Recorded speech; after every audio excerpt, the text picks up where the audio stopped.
questions for you guys. I only have questions for the greatest vegan captain that Dota's ever seen.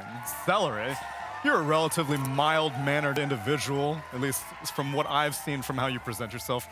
How did you feel about this series, coming into it against TSM? I mean, it felt nice to fuck them up. There we go, Seleri. That's what I like to hear. Did you think it was going to be this one-sided, or was this even exceeding your expectations?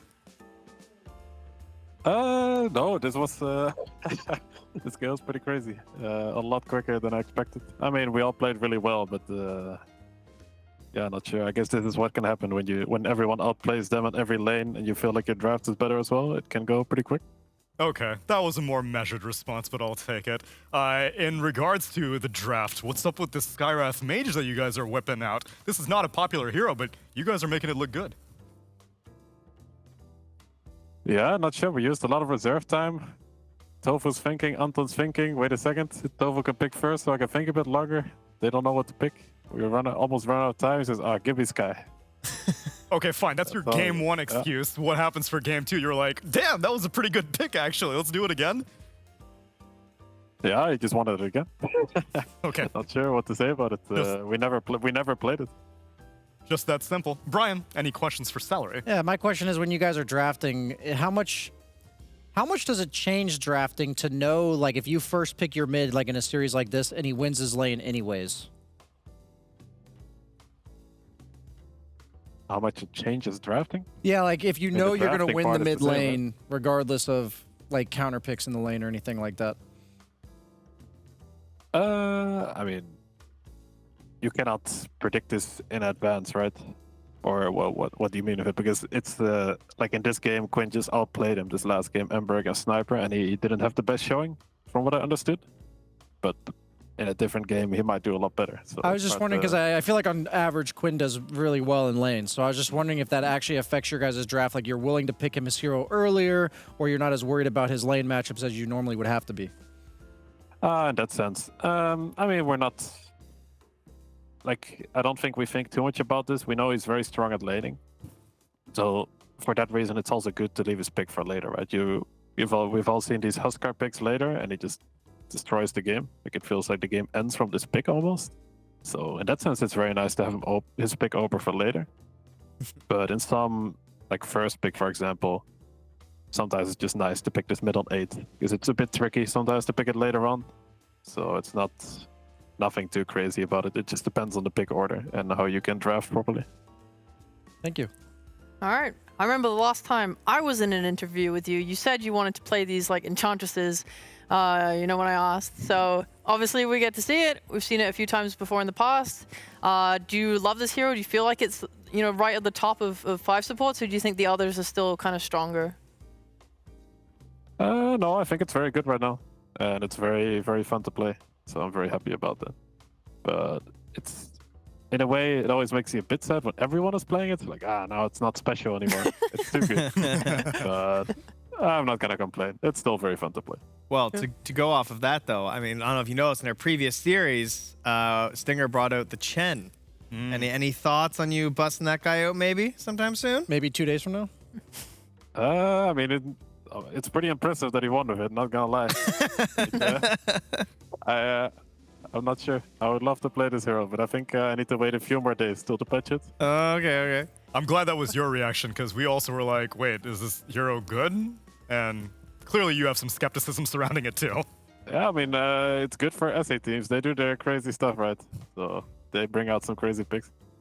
All right. I also wanted to ask, when a patch comes out, you know, things get shaken up, or are you a guy that likes to just play the standard support heroes? You're like, oh, I love my Witch Doctor, my Ogre, whatever. Are you one of those guys that likes to see the patch and be like, oh, finally, we can play Lifestealer as a support? I don't really mind. I just, whatever, we just always have a talk and see what is the best. But if I can choose, I love micro heroes. So let's say Brewmaster support. If that could be a thing, I'll definitely play that. I like these type of heroes, Brewmaster, Chance, the Ench, all these type of heroes. They just profit maybe, who knows? Okay, That's, so... like when this patch came out, when all these neutral creeps got spells, I was so happy. Oh, this is so cool. maybe I can use this ogre smash, but you cannot. Wait, can't you? Is there not like a hero that has a stun and then you can follow up with the ogre smash? Yeah, it's possible, but it's a bit. It's a long It's a wind-up. bit tricky. The most viable. I think that was against TSM the other day when Ace's TP out actually worked because the ogre stunned. Who was it? Rubik, who stole Dragonite stun. Rubik is running in and the ogre just bam smashes him down. So I guess they're already on our side. I don't need to take them. No. I wanted to ask real quick about the new patch. Is there any heroes in general that when you read the patch notes, because you play these heroes a lot, that you know instantly whether that hero is going to be really good or bad? No, I'm not that good at that quickly. I always take a long time to read this patch, and then Ace, Tofu, and Siwa are a lot better at this, so I just talk with them a lot. I just need a bit more time. Like over time, I'll have a good grasp of it, but the short term, like in that sense, I always enjoy watching these Purge talks about the patches. But I actually cannot anymore because it takes too long, because I already take 5 hours myself to read it. So we have another guy who does a more condensed version. BSJ, Banana I've heard of Slam that guy. Jamma. Yeah, Oh, yeah. maybe he's got some content videos. Maybe I want to he'll- win the tournament though. This This is the opposite of the Panda interview. Panda raises your ego, Celery takes it back down. I needed it. Thank you for that. Sorry, man. No, I said thank you. You can say you're welcome. Do I have time for one more question? Go ahead. All right, Celery, what do you think you're the best at in Dota?